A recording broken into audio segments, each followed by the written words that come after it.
Espero no, Ujú. espero, espero no defraudarlos en exceso, pero bueno, si quieres voy de una vez cargando la presentación. Sí, por favor, Eh, por favor. Todas las preguntas pueden hacerlas a través del chat. Ahí ya estamos viendo la presentación, Laszlo. sí, bueno, yo estimo unos 20 a 25 minutos. Si me emociona demasiado y hay que recortarlo, tú me avisas, Edgar, porque el tema a mí me fascina. Yo denomino el proyecto de la Venezuela petrolera a la Venezuela del conocimiento. Y de alguna manera, todo esto nace de... Se me está moviendo a la lámina. Ah, ya se murió. El proyecto nace bueno, de las inquietudes y de lo que uno iba acumulando en el tiempo. Eh, Tengo ya un buen número de años, no son 7, 8 años en los cuales investigo y escribo sobre tecnología. Y inicialmente uno hablaba de tecnología propiamente, pero en los últimos años uno principalmente habla es de cómo la tecnología se está usando. Eh, y nos estamos dando cuenta que el uso es cada vez mayor y mayor.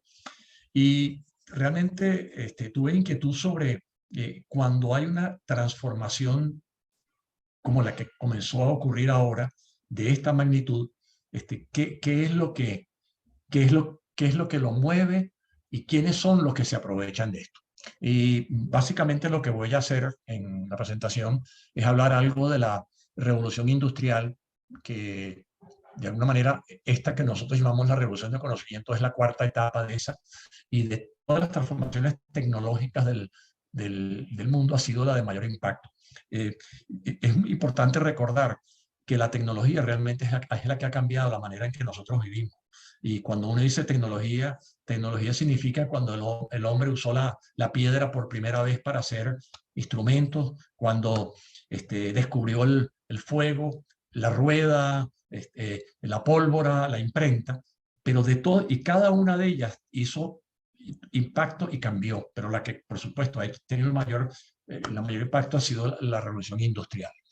Y esto yo lo até con el otro tema principal que vengo trabajando hace un número de años, que es la geopolítica venezolana, y saqué ciertas conclusiones de cómo esta revolución de conocimiento y las condiciones geopolíticas nuestras pudieran matrimoniarse en el camino. Por lo tanto, hablo de cuáles son las oportunidades que presentan para Venezuela, y al final ya comienzo a vislumbrar un proyecto piloto para estas ideas llevarlas a la práctica. Entonces, los temas son precisamente las revoluciones industriales, muy brevemente. Quizás para muchos es obvio, pero voy a tocar algunas de las cosas del mundo del futuro para que veamos cómo, cómo va a ser nuestro mundo en 1, 2, 3, 5 a 10 años, qué es la revolución de conocimiento, y dentro de los factores que son determinantes, aparte de la innovación, la educación es muy importante. Por eso toco el tema de la educación para el futuro, y un material muy atractivo que habla de cuáles son las habilidades que se requieren para este mundo del futuro. Y de allí entro, bueno, si yo quiero transformar una sociedad, ¿cuáles son las barreras que se presentan? Y específicamente, con respecto a Venezuela, ¿qué condiciones tenemos hoy y cuáles serían los requerimientos para que nosotros nos convirtiéramos en uno de los factores en la revolución de conocimiento? Y al final, los elementos básicos del proyecto piloto. ¿Okay? Entonces comienzo con la revolución industrial. Ella comenzó hace 300 años, comenzó realmente a impactarnos fuertemente a partir de los 200.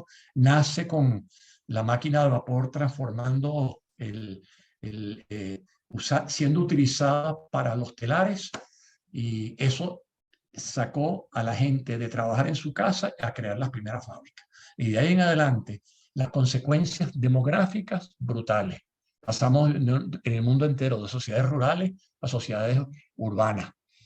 Las económicas, bueno, uno a lo mejor olvida, pero bajo la revolución industrial nace el comunismo, nace el capitalismo, nacen los sindicatos. O sea que muchas de las cosas con las que vivimos hoy vienen precisamente de eso. El aspecto social, el preocuparnos por elementos de cómo vivimos, el ambiental, que desde el punto de vista ambiental la revolución industrial no ha sido necesariamente la más positiva. Incluso temas de mercado. En el siglo XIX, cuando los países europeos van a África y crean colonias, lo hacen primordialmente buscando materias primas y buscando mercado. Y finalmente, por mencionar otra de las áreas de las transformaciones mayores, el área de educación.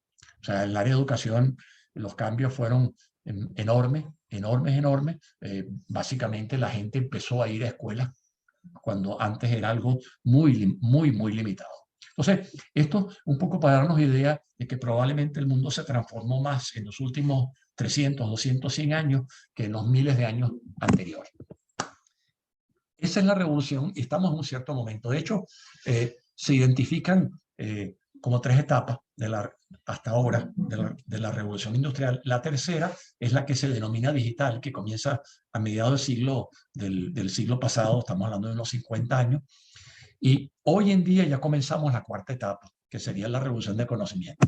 Ahora, para darnos idea del mundo del futuro, lo más probable es que en 5 o 10 años no vamos a ser propietarios de un auto, porque vamos a usar otro tipo de servicio. Eso implica que los garajes van a desaparecer de las casas y de los edificios, que en la mañana cuando nos levantamos, un vehículo electrónico autónomo vendrá a buscarnos, que tendremos un dispositivo que puede que sea un teléfono, pero también puede ser que sea algo que tengamos en la piel. Nos va a indicar cuál es el programa de trabajo del día.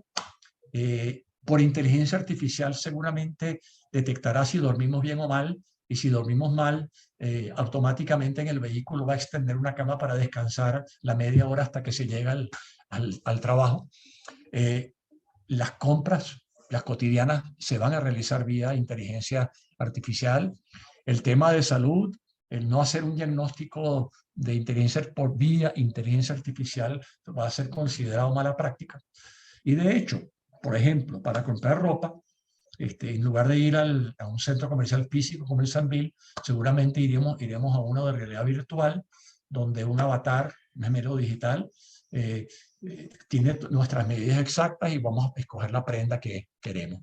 Habrá escaneos anuales del cuerpo y ya hoy en día hay ya experimentos de cerebros conectados para manejar temas de computación. Bueno, los cerebros van a estar conectados de forma fluida con la nube. O sea, démonos cuenta que en los próximos 5 o 10 años las transformaciones van a ser extraordinariamente importantes. Pero además de eso, y es una característica de los impactos de la tecnología, porque la tecnología, cuando hace un cambio, genera otros que no necesariamente están asociados al elemento que lo hizo. Entonces, aquí en esta lámina, y no voy a entrar en cada una de ellas, le estoy indicando 20 tecnologías que este año, en el año 2022, cada una de ellas está desarrollando y va a traer soluciones. Bombas de calor, que es básicamente neveras que en lugar de calentar, enfrían, agricultura vertical, los ejercicios hechos con realidad virtual. Bueno, las vacunas ya sabemos lo que ya adicional a COVID va a haber. Ya están a punto, dicen que este año van a ser los primeros implantes de hueso, el hueso impreso por 3D. Y bueno, simplemente vean, esto hay una, de verdad, yo lo llamo tecnología en efervescencia, las cosas se están moviendo porque se han dado condiciones para que todo esto ocurra. Todo esto es mencionado, lo menciono porque significa que nosotros estamos viviendo un momento emocionante, pero un momento difícil, un momento de cambio mayor. Esta cuarta revolución industrial va a cambiar todo porque originalmente la industrial realmente fue afectando a la industria. Va a cambiar las empresas, los ciudadanos, los productos, la forma de trabajo.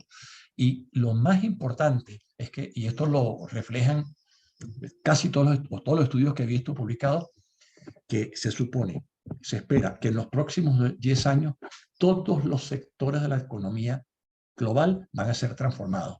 En otras palabras, los que son líderes hoy dentro de sus diferentes sectores, trabajando de la manera que han venido trabajando, todos van a estar en duda de poder mantener el liderazgo por la transformación que viene. Por supuesto, la revolución industrial no le llega a todos los países y a la sociedad al mismo tiempo, ni con la misma intensidad. Ahí, la tercera revolución industrial, hay países donde llegó 150 años después, porque va a depender de las condiciones que cada país tenga. Entonces, tocamos el hecho de que estamos en el medio de una transformación mayor. Esa transformación mayor, y ya mencionamos que es la del conocimiento y cuáles son los cambios, y uno se pregunta, bueno, yo como sociedad, como país, ¿qué requisitos tengo para poder entrar a esta revolución y aprovechar esta revolución de conocimiento? Bueno, hay dos de ellos que son, vamos a decir, físicos, de hardware. Conexión de banda ancha y dispositivos para poder comunicarse con. El resto no son temas duros, son temas blandos. ¿Cómo rompo las barreras del cambio? Porque el ser humano, por naturaleza, ¿cómo abro los elementos para que haya innovación? ¿Y cuál debe ser la educación que se necesita para poder aprovechar esta revolución del conocimiento? Y por supuesto, todo esto dentro de un ámbito apropiado. O sea, en otras palabras, veamos que el tema de lo que se necesita duro es relativamente poco. Lo otro tiene otras connotaciones. ¿Okay? Y precisamente mencioné educación porque la educación es el medio a través del cual se va a poder llegarle a la gente para hacer esa transformación y esa preparación. Y aquí conviene mencionar cómo era el mundo 200 años atrás, previo a la revolución industrial. Bueno, la mayor parte de la población era pobre. Los países no tenían gente educada, solo las personas que tenían riqueza podían pagarse la educación. Casi todos los niños pobres no tenían ninguna educación. De hecho, no tenían recursos para asistir a una escuela porque no había educación gratuita. Además, y a uno se le olvida porque obviamente hemos vivido ya otro mundo, muchos de esos niños pobres, independientemente que no podían estudiar, también debían trabajar. Como consecuencia, muchos de los niños y de los adultos eran analfabetos. Y las personas obviamente no estaban preparadas para trabajar en la fábrica. Las primeras experiencias fueron muy duras. Todo este conjunto limitaba la economía de los países. Menciono todo esto porque estamos tan acostumbrados a que la educación es obligatoria y que todos lo hacemos, que entendamos que eso es una realidad que la provocó la revolución industrial. Y un poco para ponernos en el contexto de lo que significa a futuro. Ahora bien, la educación tiene la complejidad de que se requieren 2 generaciones para que la educación tenga efecto. ¿Por qué se requieren 2? Bueno, porque yo voy a educar a alguien, pero tengo que educar también al que esté educando. Y implica que habría que educar en las profesiones con las habilidades y las actitudes requeridas, dentro de unas condiciones muy particulares. Una, hoy en día ninguna sociedad, ni los países más ricos de Norteamérica, Europa, Asia, están preparados para esta transformación en la cual ya comenzamos y en la cual estamos. Y la otra es que jamás antes ha habido una transformación de esta magnitud y mucho menos de la velocidad a la cual está llegando y nos va a impactar. ¿Okay?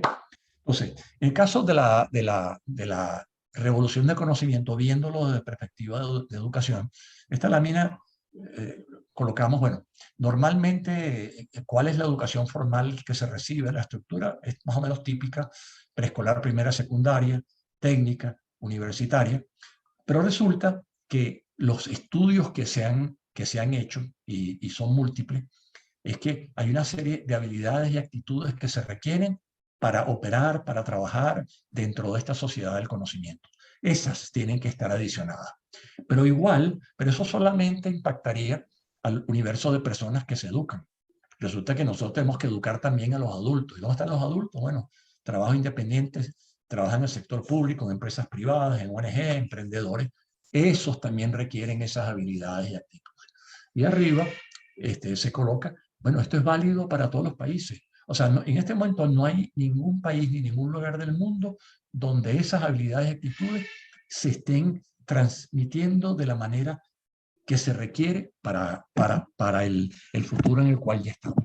¿Okay?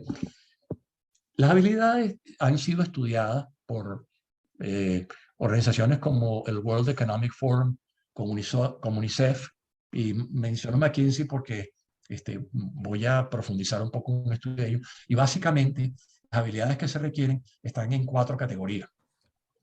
Y si las vemos allí con la denominación que tiene, nos damos cuenta que de las 4, solo una se refiere a habilidades digitales.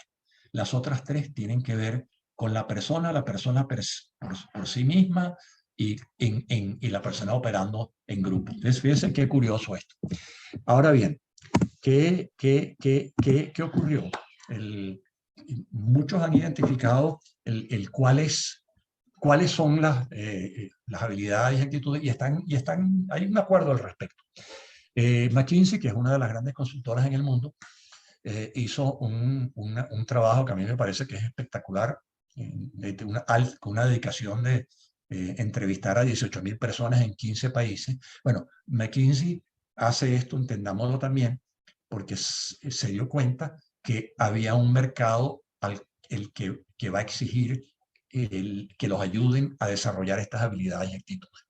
Entonces ellos en ese estudio profundizaron mucho más que los otros. O sea, no solo entraron a decir, bueno, cuáles son, sino identificaron cuáles son los trabajos que se van a perder, cuáles son los que van a crear, pero además de eso, para las habilidades dijeron, bueno, vamos a identificar las que le dan más valor a los sistemas automatizados y a las máquinas inteligentes.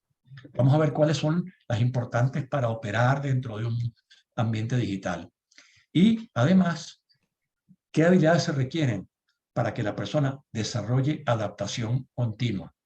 Es importante esto porque ya mencionamos antes el impacto que tiene el cambio. Entonces, esa adaptación continua la evaluaron en función de las habilidades que requiero para conseguir empleo, las habilidades que requiero para crecer en empleo, para tener mejor ingreso, y además, cuáles son las habilidades para tener mayor satisfacción en el trabajo. Creo que todos ya estamos conscientes de que uno es exitoso en aquellas cosas que le gusta hacer. Su estudio llevó a identificar 56 habilidades fundamentales y las analizaron esas habilidades, los trabajadores de hoy, hasta qué punto las tienen, lo midieron contra resultados. Es un trabajo de verdad muy, muy bien hecho. Aquí voy a simplemente mencionar, porque si no creo que tardaríamos mucho, para identificar de qué hablamos en el caso de las actitudes. Por ejemplo, en la categoría cognitiva hay 4 grupos, los referidos a pensamiento crítico, a comunicación, a planificación y forma de trabajo y a flexibilidad mental. Fíjense nada más los títulos: razonamiento lógico, entender sesgos, narración oratoria, desarrollo de planes de trabajo, creatividad e imaginación, adopción de una perspectiva diferente.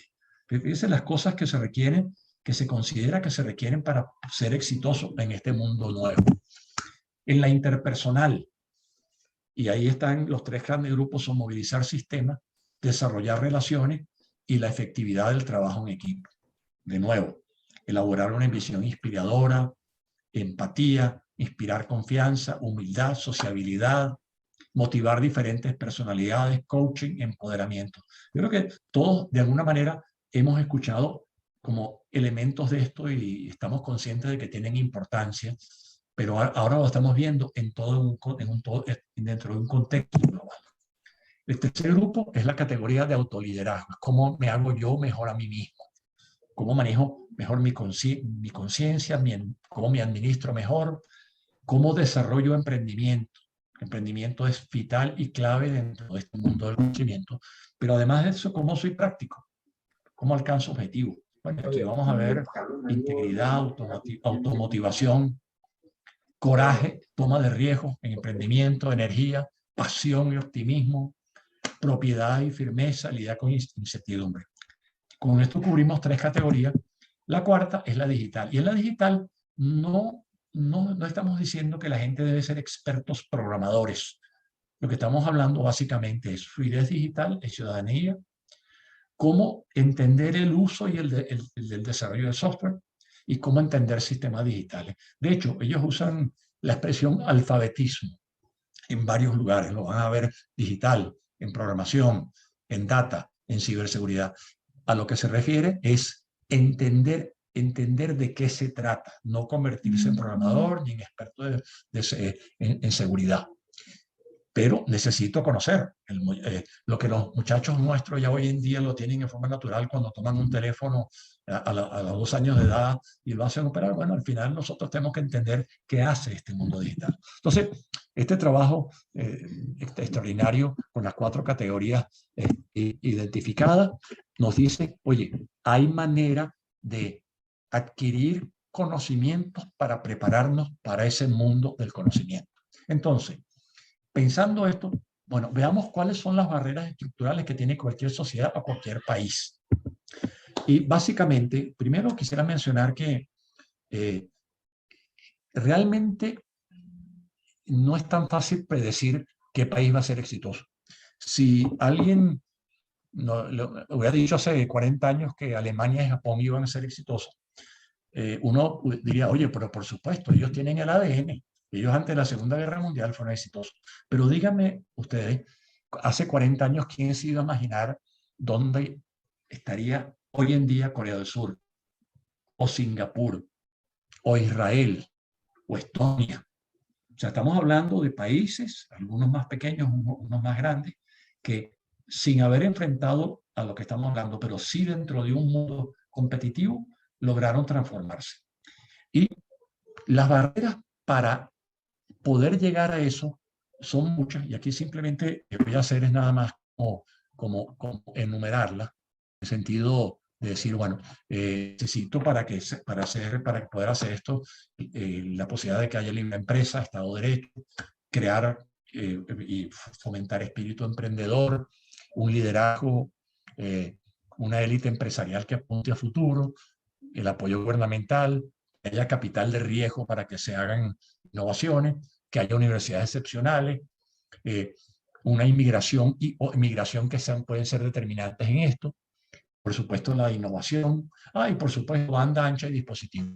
Pero fíjense ustedes que esa parte de hardware es pequeñita. Y no necesariamente necesitas todo esto, pero esos son elementos que tienen que estar allí. Aquí volvemos a mencionar algo que les comenté antes. Las barreras las tienen todos los países. O sea, no es que yo soy Estados Unidos o yo soy Francia o yo soy Alemania, yo tengo otras dificultades. Los países donde la gente vive bien, la gente tiene un rechazo al cambio con mucha más capacidad, mucho más poder, y ya lo estamos viendo. Todos esos movimientos anti-migración, anti-vacuna, anti-cambio climático tienen que ver con gente tratando de proteger la posición que tienen, que por qué me van a obligar a mí a cambiar. En otras palabras, de alguna manera, esto que está ocurriendo impacta y afecta a todos. Laszlo, Entonces, una pregunta. Laszlo, hay una pregunta en la sala. Ajá. Y me gustaría que la revisáramos un momento, porque está justamente en ese momento que estás hablando. Dice, ¿cómo insertas políticas públicas tecnológicas para recuperar la democracia en una transición política? ¿Cuáles serían las prioritarias? Bueno, Te la puso fácil. Es una conchemango. Bueno, a mí me parece que ese es un tema muy complejo porque en las transiciones políticas no ha habido dos iguales en el mundo entero. Entonces, que yo te diga, la receta es tal, no lo es así. Cuando se va a dar la transición política, yo creo que tiene que haber elementos básicos que hay que resolver. La gente tiene que seguir comiendo, tengo que tener ciertos servicios básicos. Y en paralelo a eso, tienes que tomar medidas de impacto de largo plazo. Y dentro de ellas va a estar la de tecnología. En otras palabras, trato de mantener en funcionamiento mi país y en paralelo a eso comienzo ahora a trabajar en lo que verdaderamente me va a transformar. Y de alguna manera lo que yo estoy planteando aquí tiene que ver con eso. Y creo que más adelante alguna de esas cosas que mencioné están asociadas a ello. ¿Ok? Yo aquí además aprovecho, porque me entró a mí la curiosidad. Oye, la revolución industrial, ¿por qué pasó en la Gran Bretaña? ¿Por qué no ocurrió en otro país? ¿Por qué no fue en Alemania, en Italia, en Estados Unidos, en Japón, en China? Bueno, se dieron una serie de condiciones que fueron básicamente las siguientes. Un sistema de libre empresa, un Estado de Derecho, pero además de eso, pensamientos nuevos sobre economía, espíritu emprendedor. En el caso de ellos, altas tasas de alfabetismo comparadas con el resto del mundo. Uno muy importante, un liderazgo con mentalidad comercial y una monarquía que no se metía. Apoyo gubernamental a proyectos comerciales. Un poco volviendo a la pregunta, imagínense, ¿sabe cuál fue el apoyo gubernamental a los proyectos comerciales en Inglaterra? Prestar la marina para proteger los barcos cuando hacían importación o exportación. Ese fue apoyo gubernamental. Y además, lo identifican, que fue muy importante una inmigración valiosa, que en el caso de la Gran Bretaña fue inmigración de holandeses. En esa época no le decían neerlandeses, por eso mantuve la palabra holandeses, de judíos y de hugonotes, que son los protestantes franceses que fueron expulsados del país. Entonces, en Gran Bretaña se dio ese conjunto y eso de alguna manera nos sirve como de referencia para pensar, oye, no lo voy a hacer igual, pero oye, vamos a ver qué cosas son las que sí aplican. Entonces, vamos ahora a Venezuela y voy a revisar primero cuáles son nuestras condiciones hoy.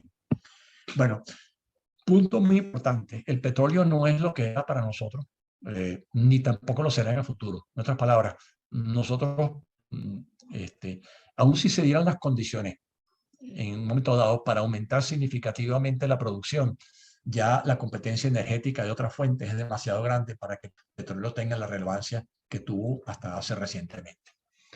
Una segunda muy importante, asociada con la necesidad de cambio. Nosotros tenemos una prácticamente inexistente. O sea, no hay, cuando vas a hacer una revolución de conocimiento, tienes que derribar estructuras. Aquí están derribadas, no hay que derribarlas. Una tercera, muy importante, la supervivencia ha cambiado nuestra población. Nosotros hemos tenido que acostumbrarnos, a otras cosas, a sobrevivir e incluso, solo como referencia, el venezolano hoy en día quiere la empresa privada y no la pública. O sea, hay unos cambios muy grandes dados allí. Una siguiente muy importante, el venezolano ha demostrado ser emprendedor, tanto el venezolano dentro de Venezuela como fuera de la diáspora, y además emprendedor bajo condiciones extremadamente difíciles. A mí me gusta aquí mencionar que nosotros estamos en un grado de pobreza similar a varios países africanos. Esos países africanos no ha habido este emprendimiento. O sea que nosotros traemos un ADN que está allí ya, ¿no? Uno importantísimo. En Venezuela estamos acostumbrados al cambio. En la mañana cuando nos levantamos no vemos si va a haber agua o no, si vamos a usar el bolívar o el dólar, si pasado mañana, hoy había escasez, mañana, pasado mañana o no. O sea que los cambios que trae una revolución de conocimiento, la capacidad de adaptarnos a ellos, bueno, imagínense, nosotros creo que la tenemos de sobra. Y una última, que nosotros tenemos una población distribuida en el globo. O sea, tenemos 20% de la población en 100 o más países. Y todavía hoy día muy conectados a Venezuela. No sé cuántas chats de WhatsApp debe haber por allí, pero debe haber unos cuantos miles o cientos de miles. Laszlo, hay sí, otra pregunta, hay otra pregunta ahí, ¿no? ¿Dónde dejas, dice, dónde dejas las compañías que se han retirado de Venezuela, sobre todo las tecnológicas, para ponerles escenarios acordes a lo que significaría negocio para ellos, tomando en cuenta que el venezolano quiere la empresa privada? Tienes que crear las condiciones para ello. O sea, sin duda, y parte de lo que voy a hablar en los requerimientos precisamente se refiere a eso. O sea, obviamente no podemos hacer esto solo, hay cosas que se requieren. Entonces, Vamos un poco a qué es lo que se requiere. Bueno, lo más importante es tener libertad. Libertad para cambiar, libertad para crear, libertad para innovar. O sea, debo poder hacer estas cosas. Debe haber un ambiente para hacer ello. Nosotros tenemos que llegar a un punto en el cual la riqueza sea consecuencia de la apuesta por el conocimiento. Esto es en forma muy general y por supuesto esto tiene unas connotaciones políticas y todo lo demás, pero tú necesitas libertad, no hay otra forma. Ya lo ha probado el éxito de la revolución industrial en los países donde ha tenido más éxito, es donde estas condiciones se han dado. Entro después en educación. Nosotros deberíamos crear un programa educativo de habilidades como algo parecido a como el que mostré de McKinsey, que esté tropicalizado y que además sea certificado para que la gente tenga también algo que los apoye. Yo usaría para esto recursos locales y recursos de la diáspora. O sea, la formación, tanto quienes dan la formación como quienes la reciben. Aprovechando el mundo remoto como el que estamos hoy en día, ese programa educativo pudiera tener un porcentaje importante que se haga en forma remota. Yo debo orientar ese programa de educativo, porque el trabajo de McKinsey está enfocado más hacia empresas nada más, pero yo debo enfocarlo al mundo empresarial, al académico y al de investigación. Y debo tratar de abarcar el máximo de personas. Necesitamos en el país 2 o 3 universidades élites, de verdad de primera. Esas universidades tienen que estar conectadas con empresas, con emprendedores y con capital de riesgo. Y esta educación debería venir como oferta privada y oferta pública. Estamos hablando de algo masivo. O sea, aprovechar lo que ya se identificó. Oye, se necesitan estas habilidades, se sabe cuáles son. Bueno, vamos a soltar esas habilidades. Esas habilidades tenemos que acompañarlas de otras cosas. Entonces, Fíjate, Laszlo, dime. interesante lo que nos comentan aquí por el chat. Dice, Ujú. en el caso local, ya que estás hablando de los escenarios locales, del escenario local, ¿cómo ves nuestra madurez digital? Dado que la crisis ha creado muchos habilitadores tecnológicos como formas de pago, soluciones de delivery, ventas online, etcétera. Pero seguimos teniendo muchos problemas estructurales. Yo creo que ese punto es interesantísimo para tomarlo en cuenta a la hora de un desarrollo, lo que hemos avanzado por motus propio, ¿no?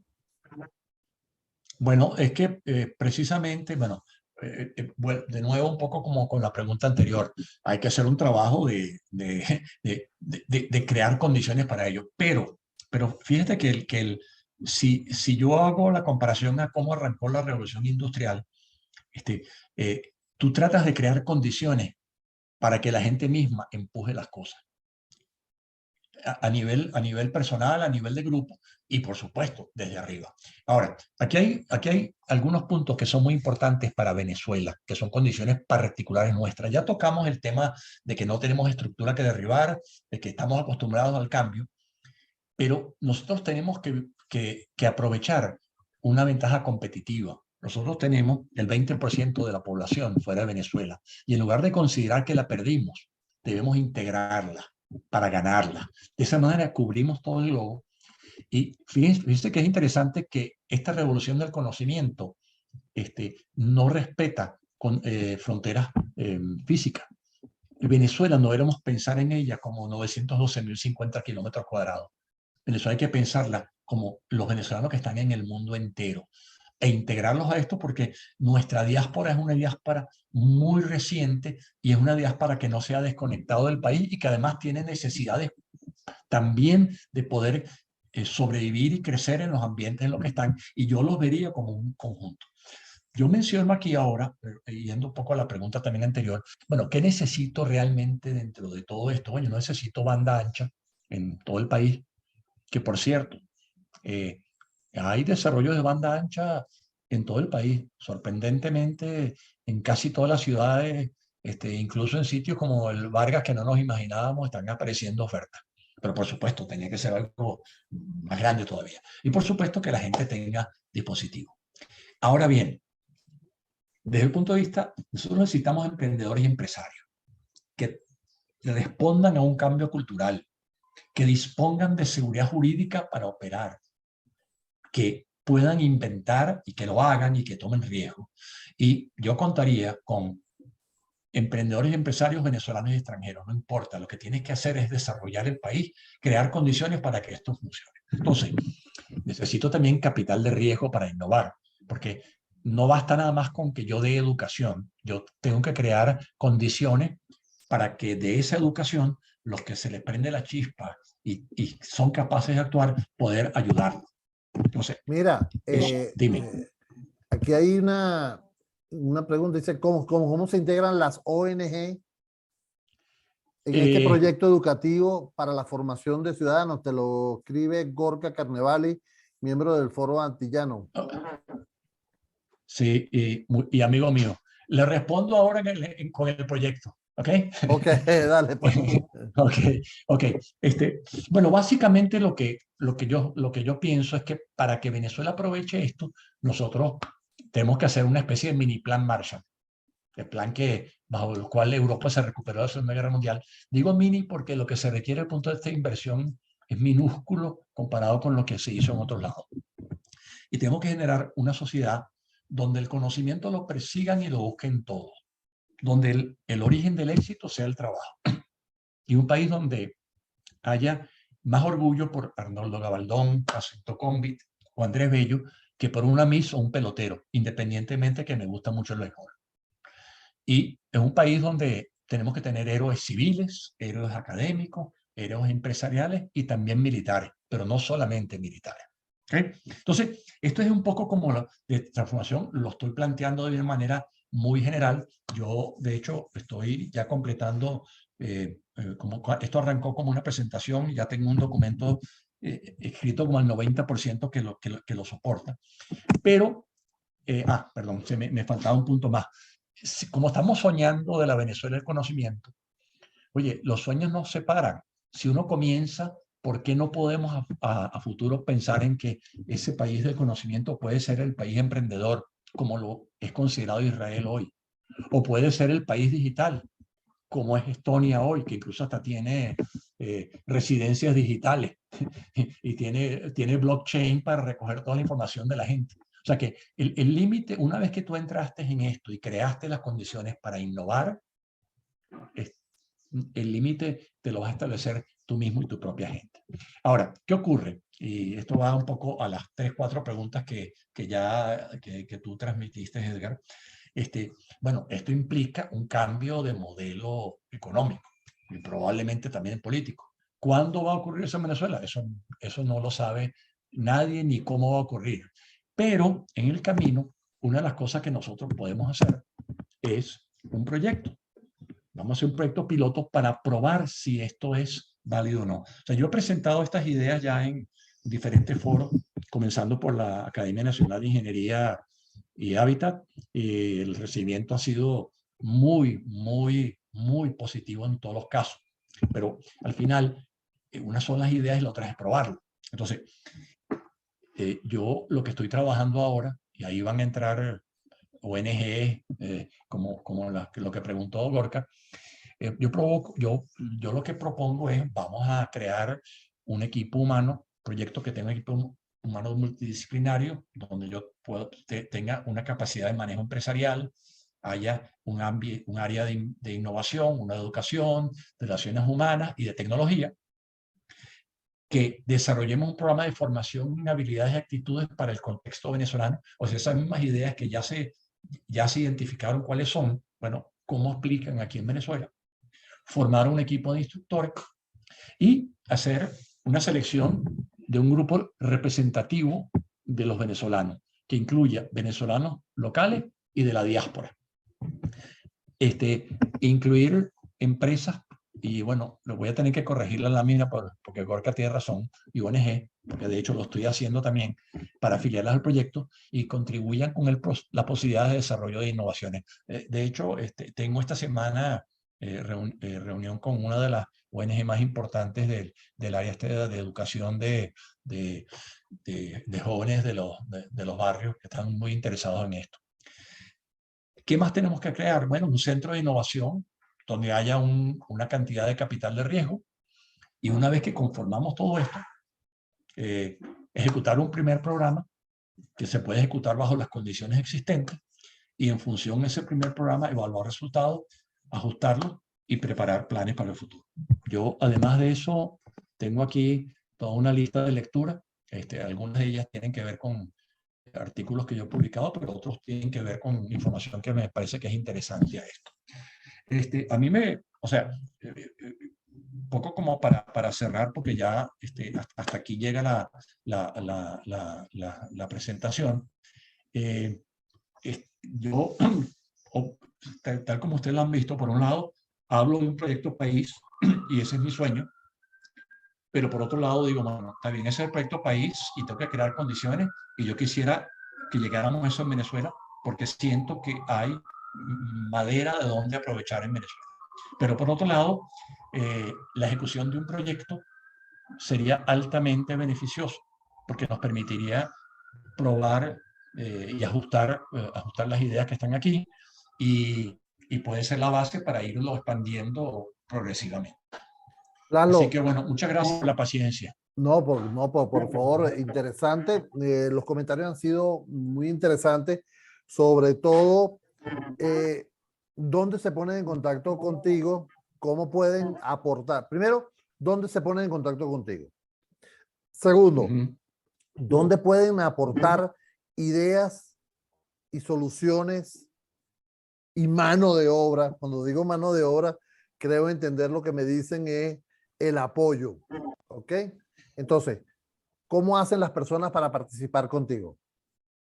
Ok, bueno, vamos a hacer lo siguiente. Me está saludando Luis Marval y, y está de acuerdo conmigo y eso para mí es importante porque es un tipo muy inteligente. Mira, Además, Luis es amigo mío. no, yo me imagino. Bueno, pero déjame decirte que hay unos cuantos, yo veo nombres aquí de gente que no conozco, así que no son puros conocidos nada más. Mira, yo diría lo siguiente, yo creo que lo mejor sería que yo les diera mi correo electrónico, que yo voy a armar después un grupo de WhatsApp y desde ese grupo vamos a ir haciendo el seguimiento de cómo conformamos el proyecto. Yo a ti te lo mencioné antes de la reunión de hoy, que de hecho tengo 3 presentaciones de este proyecto, mañana, pasado mañana y el viernes. Una es con un grupo de directores de colegio importantes de la capital, tanto privado como público. La otra es con una de las ONG y el día viernes es con un grupo político. El grupo político es importante porque esto también hay que pensarlo a largo plazo, en forma de país. Lo otro es No, yo creo que la evaluar el proyecto. participación, Laszlo, creo que la participación de todo aquel que tenga un interés por mejorar Así es. el conocimiento, independientemente de su posición, creo que vamos a orientarlo hacia un camino correcto. Te manda saludos también Gabriel Reyes, que está en sala. También Bueno, te manda. eso me alegra y espero que le haya gustado porque también su opinión la respeto mucho. Mira, yo diría que lo mejor sería mi correo electrónico para ir armando el grupo. El correo electrónico es lbeque, o sea, la L de Laszlo, Beque, BEKE, @bequesantos.com. Me parece que es lo mejor. Y yo de ahí, el que me escriba, yo voy a armar el equipo. A mí sí me interesa. O sea, yo tengo interés en promover el proyecto voy a buscar tanto capital de trabajo, pero particularmente la gente que quiera trabajar en esto. Obviamente, el capital de trabajo lo va a necesitar porque no es una cuestión de que voy a educar para educar. Vamos a educar para crear las condiciones para poder innovar y poder aprovechar. Tú mismo mencionaste antes, oye, este país en estos 2 años, a pesar de todas las dificultades, muchas cosas se transformaron. O sea, ¿cuántas soluciones basadas en el mundo digital no aparecieron? O sea, impresionante, a nivel de pago, a nivel de despacho de mercancía, cuando tú entras a una tienda. Y eso es teniendo las condiciones contrarias a lo que se requiere. Entonces, imagínate tú si uno crea las condiciones apropiadas, lo que se puede hacer. Los venezolanos, el éxito que han tenido fuera de Venezuela, un grupo venezolano, igual que hay un grupo grande que necesita asistencia. Entonces, yo creo, yo siento que si uno ve el éxito de Inglaterra, dice, para Inglaterra fue importante esos grupos de inmigrantes. ¿Por qué? Porque el inmigrante trae energía. El inmigrante no le tiene miedo al cambio, lo necesita, tiene que adaptarse a él. Bueno, en el caso nuestro, no son los inmigrantes, son los emigrantes. Y son inmigrantes que todavía son parte de Venezuela. Justamente, y ese era un punto que quería que hablaras un poquito, porque mencionaste a la diáspora y a la diáspora venezolana y no venezolana, que también estuvo, que ha participado aquí, porque vamos a ser justos. Venezuela se forma por esa diáspora que llega a Venezuela y es justamente esa gran población la que hace de Venezuela en los años 60, 50, 60, una potencia latinoamericana. Entonces, ¿qué esperas tú de esa diáspora venezolana para que se incorpore a esto? ¿Qué esperarías? Yo creo que, o sea, yo la trataría como si fuera parte de Venezuela y le ofrecería lo mismo que ofrezco aquí para ellos ser exitosos aquí o afuera, porque al final, para nosotros, el éxito de ellos también es importante. ¿Tú te acuerdas, precisamente tú que mencionaste los inmigrantes que vinimos en los años 50? Bueno, ¿cuánto negocio no le trajo a Italia los italianos que llegaron? Sí. Porque es así. O sea, son las conexiones naturales. Además, la tecnología nos ha hecho un mundo globalizado. Quizás no estamos totalmente conscientes de ello, pero incluso esta guerra estúpida allí en Rusia y Ucrania por territorio es una idiotez. O sea, el mundo es un mundo que va a tener, por supuesto, límites físicos y que no será igual el ucraniano al polaco. Pero las conexiones, la información, el éxito, las cosas que yo desarrollo, ¿cuánta gente hoy en día no está desarrollando negocios que van más allá de Venezuela? Totalmente. Pero si no tienes ningún inconveniente para eso, están dadas todas las condiciones. Entonces, esos venezolanos, yo tengo además, experiencia personal de, por ejemplo, en España, cómo aprecian al venezolano en el área de tecnología, que, bueno, es el mundo de uno. Bueno, entonces, bueno, eso es lo que hay que aprovechar. Y si tú creas las condiciones aquí, ya una vez que, vamos a decir, más allá de un proyecto individual, el día que el país dé un cambio, bueno, las cosas pueden crecer mucho más rápido de lo que uno se imagina. Mucho más rápido. Aquí dicen una pregunta que me hacen directo al WhatsApp. Me dice, tú hablas de 2 generaciones. ¿Estamos hablando de 50 años para ver un cambio en Venezuela? No, porque yo precisamente es que me refiero a lo siguiente. Esas 2 generaciones que requieren un cambio absoluto del sistema educativo, nosotros tenemos que hacerle un bypass. Y parte del bypass es precisamente hacer esa formación en las actitudes que se requieren para el futuro y aplicarlo a todos los elementos, tanto al sistema educativo como a la gente que está trabajando hoy en día todavía. O sea que yo digo que si la educación la vemos en la forma tradicional, son 2 generaciones. Si la veo con lo que puedo hacer hoy, usando tecnología remota, identificando esas habilidades, dándoselas a todos y creándole condiciones para aquellos que quieran, que tengan capacidad para innovar, dándole condiciones para que esas innovaciones lo lleven a la práctica, yo voy a dar unos pasos enormes y voy a de alguna manera recortar el espacio. Ahora bien, Edgar, cuando hablo del sistema educativo, por supuesto, yo puedo entrenar a 10 millones de venezolanos para nuevas habilidades. En paralelo a eso, voy a tener también que meterme a ver cómo cambio los programas educativos, más allá de esto. cómo debe ser la primaria, la secundaria, cuáles son las carreras universitarias que debo tener. Fíjate que es curioso que cuando le hice Yo creo la que debe presentación abrirle a la la academia, puerta, debe abrirle la puerta que te está tocando la puerta. por supuesto, No, es no. así, es así, es Pero así. mira, pero fíjate en Fíjate que algo. cuando, Ajá. ajá, No, no, dime, pero no, perdóname. que cuando hice la primera presentación se la hice en la academia y yo puse eso de las dos o tres universidades élite. Bueno, ¿por qué? Porque nosotros en Venezuela nos hemos dedicado a crear sopo 200 universidades, e hicimos eso en una o dos generaciones, eh, pero al final, si tú quieres desarrollar bien cosas muy sólidas, tú necesitas tener universidades, dos o tres universidades de primera, a donde llevas la élite y esa élite la conectas con todo lo demás para que eso después permee hacia abajo. O sea que Claro, hay transformaciones. pero también tú lo decías, la conexión entre esas dos universidades importantes, pero con el sector privado o con el sector Total, sí, sí, sí, sí, y el sí. sector Y con capital de gobierno. riesgo. Y O con, sea, sí, sí. garantizar de alguna manera que tanto el sector gobierno como el sector privado apoyen estas universidades, porque ese material, esa generación que está saliendo justamente de estas universidades con esa preparación, no se nos vaya. Así es. O sea, tenga un mercado de trabajo donde las condiciones tanto de salario como de estabilidad se Y si mantengan, se ¿no? van, Edgar, y si se van, que vayan a crear afuera y que lo conectemos con lo de acá.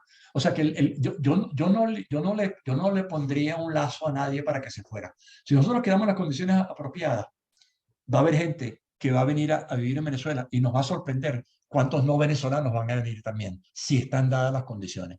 ¿Y quién debe vivir aquí? El que se sienta cómodo con lo que hay. Por supuesto, para vivir aquí en Venezuela hay que mejorar los servicios. O sea, hay cosas elementales en las cuales estamos fallando hoy en día que dificultan, pero fíjate que todavía nosotros quedamos en tecnología. Toda la cantidad de personas que trabajan en tecnología que lo están haciendo desde Venezuela.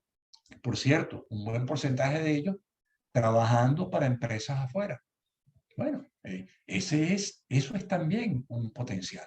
Bueno, podemos Estuve ver viendo, ejemplos como la India, que muchos de los centros de soporte están en la India y están trabajando mira, en remoto. y te voy a mencionar algo mucho más cercano. Ayer tuvimos una reunión con un ejecutivo importante en Argentina. Estamos en trabajo, en proceso de también expandir nuestro negocio. Que él es venezolano. Este, bueno, está la cantidad de empresas que están creando sus centros de información compartida en Argentina es impresionante. Él está trabajando en la conformación de un grupo de 2.000 personas desde Argentina para darle soporte a una de las grandes consultoras del mundo, soporte a la consultora en Estados Unidos. O sea, Argentina. lo que planteas es que esa diáspora que está ahorita fuera de Venezuela, que es un material humano importantísimo, súper preparado, nosotros lo contactemos desde aquí Así es. y se Y, incorporen.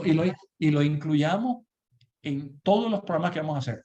Que consideremos que Venezuela, en Venezuela, ellos siguen siendo venezolanos y ellos deben disfrutar y de ellos vendrá también un aporte. Y estoy seguro que habrá aportes también de allí. Además, ellos han adquirido experiencias que no tenemos aquí nosotros. O sea, Definitivamente. lo que uno aprende cuando se va a un ambiente diferente.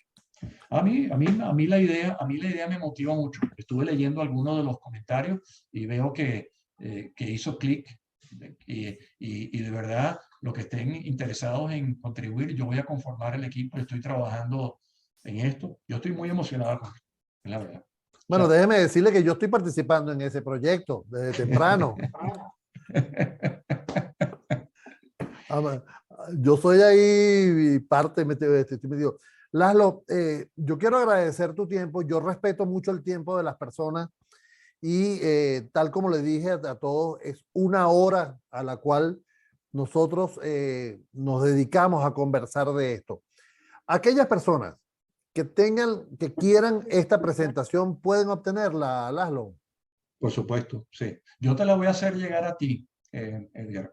Y te voy a agradecer también, sí, como la gente quizás se puede contactar contigo más fácil, que ese correo mío, tú también se lo dejas a ellos. Esta Ya lo puse, presentación, ya lo puse en el chat. ok, perfecto. Está en- Y lo voy a poner en la presentación también. ¿Ok? Lo Y vuelvo a y lo poner, envías y lo puedes compartir. lo vuelvo a poner para que todos lo tengan en el chat. Magnífico, magnífico.